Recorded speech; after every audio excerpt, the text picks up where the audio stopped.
Yuridik shaxsni qayta tashkil etishning maqsadi, mohiyati hamda usullari haqida gaplashamiz. Yuridik shaxsni qayta tashkil etish bu tashkiliy tuzilmani va ichki jarayonlarni o'zgartirish orqali yuridik shaxs faoliyatini samarali rivojlantirishga qaratilgan bo'ladi.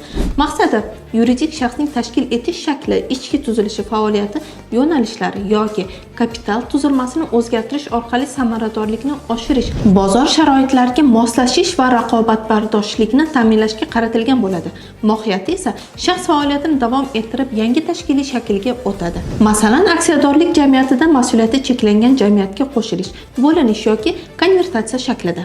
Qayta tashkil etish jarayoni davomida yuridik shaxsning faoliyati, majburiyatlari va huquqiy maqomi o'zgarishi mumkin, ammo asosiy faoliyati to'xtatilmaydi. Qayta tashkil etish jarayoni odatda ichki va tashqi manfaatdor tomonlar ishtirokida amalga oshiriladi. Usullari qanaqa?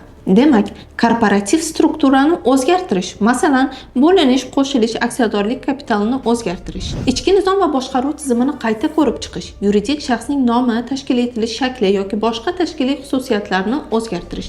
Natija qanaqa bo'ladi? Demak, yuridik shaxs faoliyati davom etadi, lekin u yangi tashkiliy shakl yoki struktura bilan faoliyat yuritadi.